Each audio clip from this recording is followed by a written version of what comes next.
Bienvenidos. No olviden suscribirse a este canal. En él podrán encontrar listas de reproducción de programación para niños, animación digital, efectos visuales, videojuegos en 2D, videojuegos en 3D, control de procesos industriales, control de escenarios, control de animatronics, pensamiento lógico, programación para Arduino, programación en Visual C#, álgebra superior, álgebra lineal, como para niños, facilísima, seguridad de redes, sistemas operativos, metodología de investigación, configuración de computadora y mucho más. Bienvenidos. Tipos de datos en Visual C#. Continuando con la teoría necesaria para la programación orientada a objetos, es importante conocer los tipos de datos que se pueden trabajar en Visual C#. Por ese motivo vamos a hacer una revisión rápida de lo que son estos tipos de datos. Concepto de tipos de datos en C#. El concepto de clase como tipo de dato compuesto de campos, métodos y eventos es similar en Java y en Visual C#.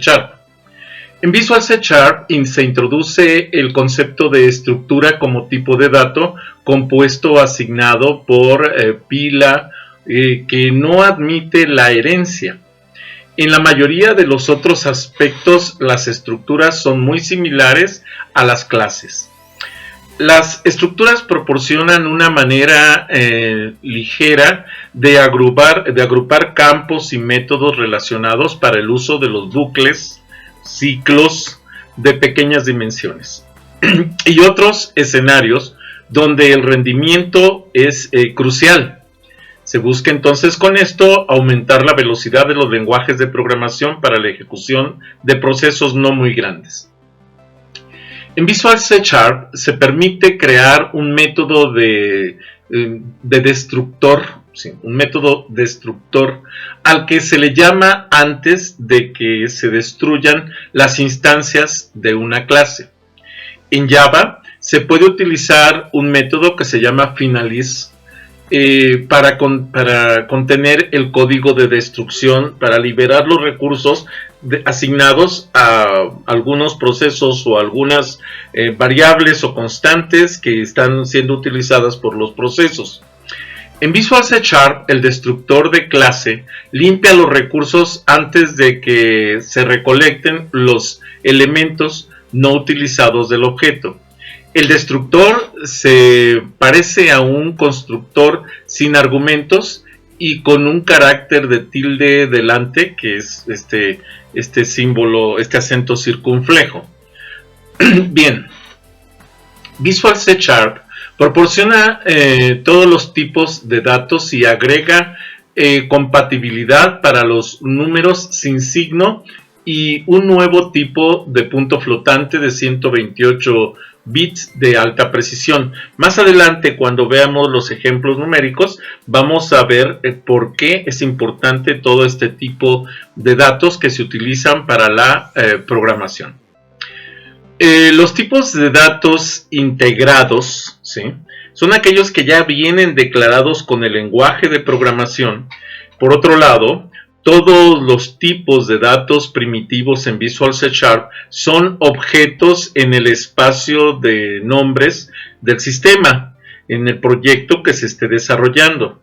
Para cada tipo de datos se proporciona un nombre corto o alias. Por ejemplo, int es el nombre corto correspondiente al System Int 32 y doble es la forma derivada del System.doble, que obviamente trabaja el doble de 32, o sea 64 bits.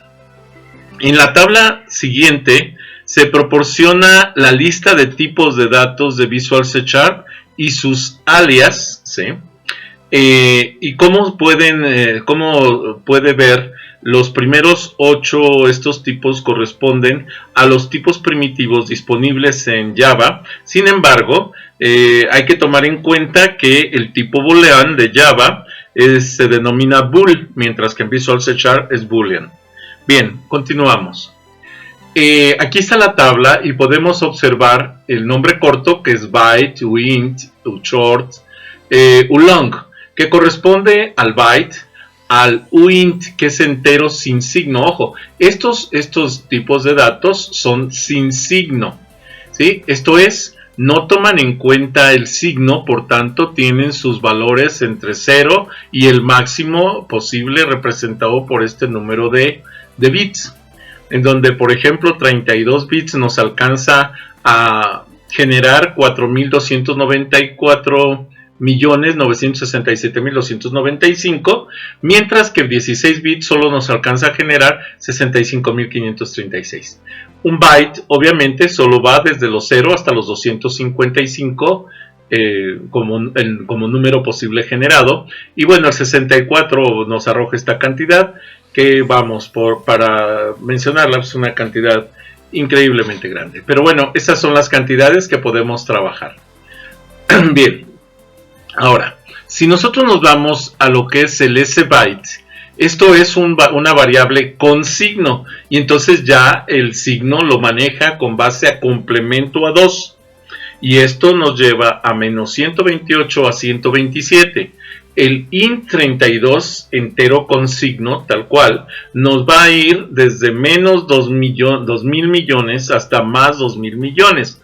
Y el short de int16 es el entero corto, vamos a decir, o entero semicorto, con signo, que va desde menos 32.768 a 32.767. Vuelvo a aclarar que la especificación de signo se debe a lo que es la estructura de signos de la base complemento a 2.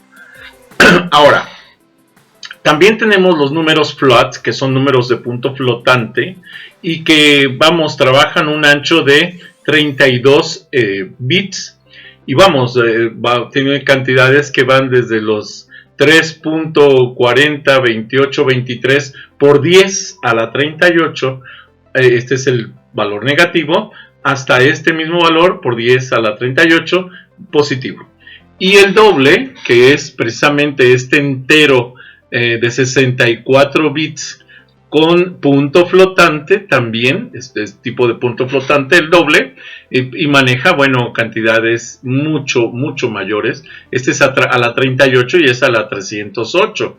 Ahora, el decimal es uno de los es el número, el tipo de dato que se agrega a Visual C# y que trabaja 128 bits, el doble del doble, ¿sí? Y entonces este decimal también trabaja desde más o menos, ¿sí? 1.0 por 10 por 10 a la menos 28 hasta 7.9 por 10 a la 28, una cantidad increíble de un valor numérico gigantesco. Los tipos de datos alfanuméricos son el char, que utiliza un carácter único eso es importante, de 16 bits, o el string, que es una secuencia de caracteres. De hecho, el string es un arreglo, vamos a decir, de caracteres con características específicas como cadena de caracteres. Otro tipo de dato es el bool para Java, que es el boolean para C#, y eso son 8 bits lo que maneja, y trabaja con true o false, o sea, verdadero o falso. Y el object, que es un tipo de base de todos los otros tipos. Este object es un tipo de dato genérico que puede tomar cualquier otro tipo de dato de los que analizamos anteriormente. Bueno, ¿cómo se hace la declaración de un dato en C#? Bueno, vamos a tomar como ejemplo el programa principal de un proyecto en Visual C#, es static void main, y dentro de este se pone la declaración del dato, poniendo primero el tipo de dato, en este caso entero, int, y es el nombre de la variable, y la inicialización igual a 10. Estoy almacenando este 10 en esta variable de tipo entero. Object o igual a i, o sea, a esta o le estoy asignando el valor de i. Este valor de i es 10.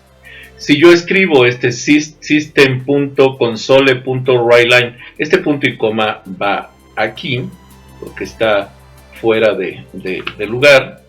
Vamos a ponerlo. El problema es que no cabe, por eso lo brinco al otro renglón, pero ahí lo ponemos. Ok. Y entonces esto es system.console.writeline o .toString. Esto es, escribe el dato como si fuera una cadena de caracteres y el dato que está guardado en la variable O. Y entonces lo escribe en la consola y entonces el resultado que escribiría aquí sería 10, que es el contenido que le agregó la I al tipo de dato O. Muy bien. Constantes. Visual C# proporciona la capacidad para declarar una variable cuyo valor se especifica en tiempo de compilación y no se puede cambiar en tiempo de ejecución. A eso se le llama constante. O sea, constante es una variable que conserva un valor, o un identificador más bien, que conserva un valor, ¿sí?, desde el inicio hasta el término del proceso, no cambia su valor. Java utiliza el modificador de campo final para declarar este tipo de variable, mientras que C# utiliza la palabra clave const. Además de const, Visual C# proporciona la palabra clave read-only. Esto es, lee únicamente, lee un dato, para declarar variables a las que se puede asignar un valor una vez en tiempo de ejecución, ya sea en la instrucción de declaración o en otra parte del constructor. Bien, después de la inicialización del valor de una variable read-only, no se puede cambiar. Ya después de que ya se hizo ese cambio, ya no se puede cambiar, entonces se convierte en una constante. Un escenario en el que las variables read-only son útiles es cuando los módulos que se han compilado independientemente tienen que compartir datos como un número de versión. Esa es una opción. Pero por ejemplo, imaginen ustedes que van a calcular los impuestos en un país durante un año. Sin embargo, los impuestos pueden cambiar de un año a otro. Si se tiene una variable de este tipo, al inicio del programa se puede declarar en un solo lugar el impuesto actualizado para que haga los cálculos y no se tenga que hacer la modificación del programa. Ese es un ejemplo de aplicación de esta variable. Si el módulo A se actualiza y se vuelve a compilar con el nuevo número de versión, el módulo B se puede inicializar con ese nuevo valor constante sin tener que volver a compilar. Muy bien. Enumeraciones. Las enumeraciones se utilizan para agrupar constantes con nombres en forma similar a la forma en que se utiliza en C, C++, incluso Java y Visual C#. En el ejemplo siguiente vamos a definir precisamente una enumeración de color sencilla para que quede claro esta estructura. Si nosotros definimos un public enum color, public es por el alcance, enum es una enumeración, o sea, le estamos diciendo que le vamos a agregar una lista de valores, en este caso van a ser de tipo string y es color, entonces aquí vamos a agregar green, orange, red y blue, aunque nosotros los vemos con estos identificadores green, orange, red y blue, que parecieran que son strings, realmente la máquina los va a interpretar como 0, 1, 2 y 3 por las posiciones que guardan dentro de la enumeración. Posición 0, posición 1, posición 2 y posición 3. Bueno, otro ejemplo es el public enum color 2. Y aquí ponemos green igual 10, orange igual 20, red igual 30 y blue igual 40. Le estamos diciendo cuáles son los nombres que tiene que identificar y además cuál es el número que tiene que asociar a esos nombres. Y eso es una forma de declarar también una enumeración. Bien, el siguiente ejemplo de código se llama método getName, de tipo enum para mostrar las constantes disponibles para una enumeración y luego asigna el valor de las enumeraciones. Y vamos a ver cómo está aquí. Primero nos dice que dentro de la clase test_enums creamos una clase static void main, que es una clase principal, es con lo que arranca un programa en cualquier proyecto de Visual C#. Incluso la mayoría, por ejemplo Java, también arranca con el main. Y bueno, entonces aquí tenemos un for each. Esto es para cada string s int system.enumGateNames, se va a tomar los nombres, y type of color system console write line, entonces va a escribir, y aquí viene color favorito igual a color.blue. Ahora, ¿qué va a pasar? Si nosotros ponemos esto, nos dice system.console write line, estamos hablando de un programa en consola, favorite color is 0, que es la posición 0 de esta enumeración. Las enumeraciones que teníamos anteriormente es precisamente lo que habíamos visto aquí, posición 0, 1, 2 y 3, green, orange, red y blue.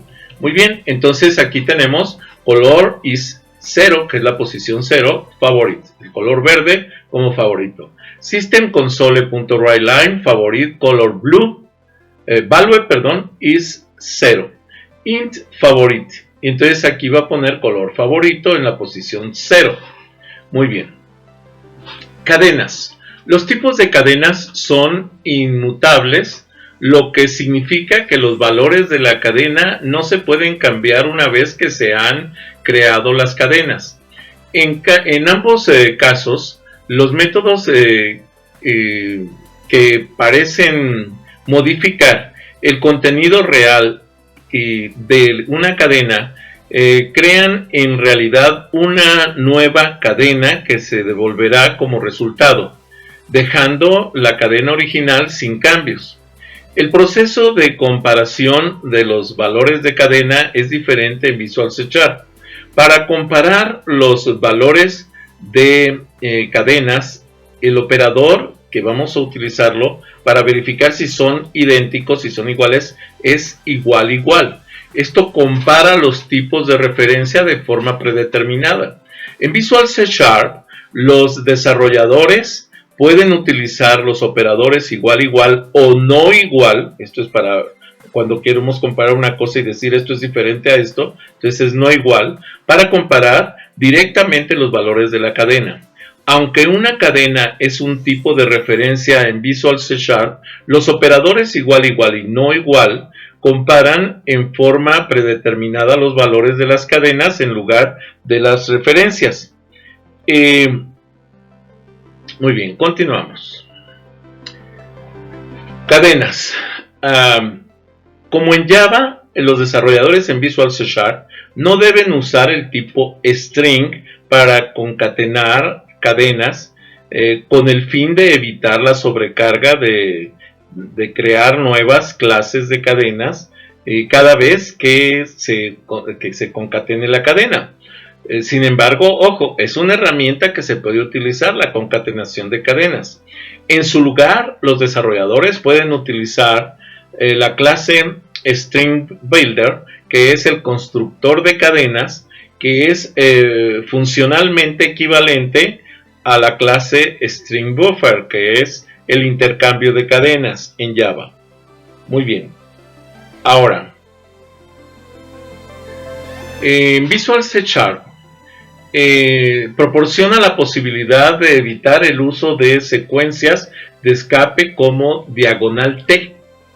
¿Sí? Esto es agregar un tabulador, o sea, correr hacia la izquierda un tramo, vamos a decir 5 caracteres, el string que se está trabajando. Para la ficha, o por ejemplo, la diagonal invertida para los caracteres de barra diagonal inversa dentro de las constantes de cadena. Para ello simplemente se declara la cadena textual mediante el símbolo arroba para preceder la asignación del valor de la cadena. Los siguientes ejemplos muestran cómo utilizar los caracteres de escape y cómo asignar literales de cadena. Esto es importante sobre todo cuando vamos a manejar direcciones muy largas. Aquí tenemos un ejemplo. Esto lo podemos hacer de la siguiente manera. String path1 diagonal, diagonal, diagonal, diagonal, file, share, diagonal, diagonal, directory, diagonal, diagonal, file.txt. Vean que se repiten las dobles diagonales, porque si no se le indica esto al sistema, el sistema piensa que es una secuencia de escape que está saltando de línea y entonces no ejecuta la lectura del archivo. System console write line pipe 1 y entonces va a escribir esto como una dirección. Otra forma de escribirlo es como el string pad2, que se le pone una arroba y luego entre comillas las diagonales normales, o sea, doble diagonal únicamente, sin la repetición, y luego las diagonales normales invertidas, que nos dan el salto de directorio. Este es un directorio, subdirectorio, subdirectorio. Bueno, aquí está el archivo, es un file.txt.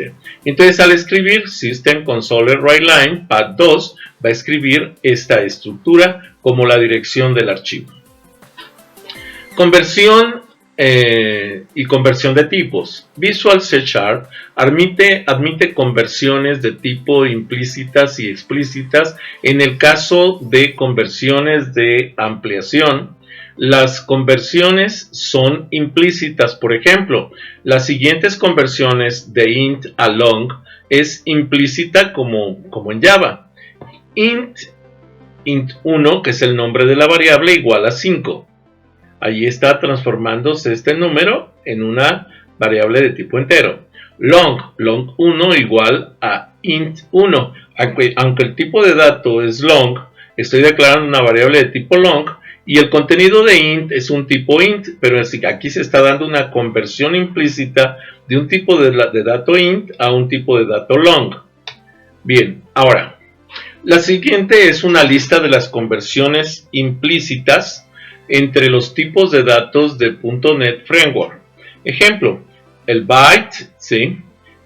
Short, ushort, int, uint, long, ulong, float, doble o decimal. Son tipos de datos enteros, como vienen marcados hacia acá. Ese byte, int, uint, short, ushort, long, ulong, float y char. Y estos son los tipos de datos que admiten una conversión implícita. Entonces, aunque yo tenga datos en tipo byte, los puedo escribir en cualquiera de estos y van a ser aceptados. No al revés. No, si yo tengo, por ejemplo, un float, ¿sí?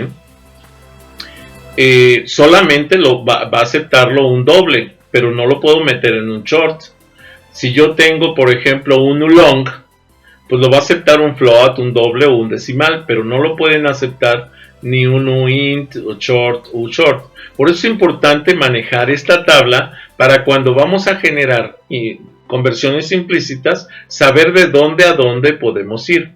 Estos son los datos que tendríamos y de esta manera los podemos convertir a nuevos tipos de datos sin tener que declarar sin tener que hacer una declaración de conversión explícita, ¿sí? Estas son conversiones implícitas.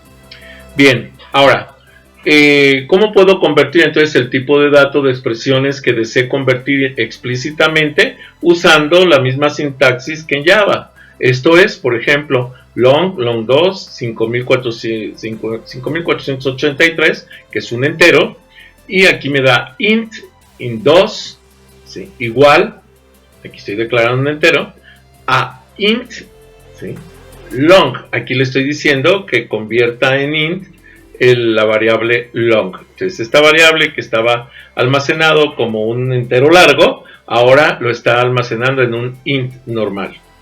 Bien, aquí también tenemos una tabla de las posibilidades de conversión, de byte a ese byte o char, de ese byte a byte, ushort, etcétera, y cada uno de estos nos da la posibilidad de cambiar a cada una de estas estructuras.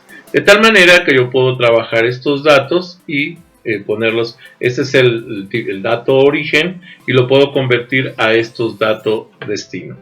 Muy bien, los tipos de referencia y valor. Bien, los tipos de referencia y valor, podemos tener los tipos de valor Estos son los tipos de datos primitivos integrados como chart, int, float, así como también los tipos definidos por el usuario, declarados con la estructura. Los tipos de referencia son clases y otros tipos de datos complejos que se construyen a partir de los tipos de datos primitivos. Las variables de estos tipos no contienen una instancia del tipo, sino solo una referencia a una instancia del mismo.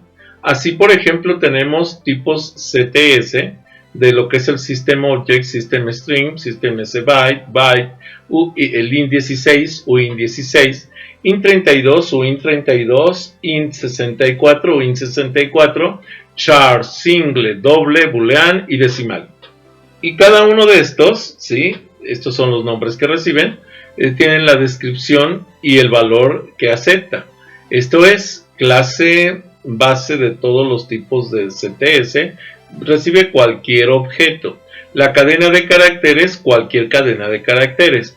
El byte con signo recibe solamente desde menos 128 hasta 127 y así sucesivamente podemos ir viendo lo que puede recibir cada uno de estos tipos de datos que estamos declarando. Bien, hasta aquí los tipos de datos.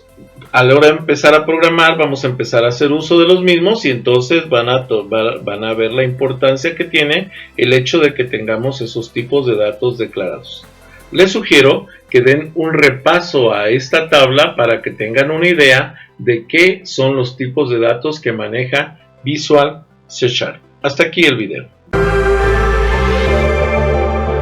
Bien, les pido de favor que si no están suscritos, se suscriban a este canal, que me den un like a los videos que les agraden, que les den la campanita para que puedan avisarles cuando suba más videos y si es posible que compartan este canal con sus redes sociales, con sus amigos, conocidos. Recuerden que pueden seguirme en Facebook, pueden seguirme en propio Facebook con las páginas Videoteca Valencia, Tics para principiantes, Twitter, Tumblr, Pinterest, G5, LinkedIn. Los links de estas conexiones de estas redes sociales se los dejo en la descripción del video. Gracias por haber visto este video.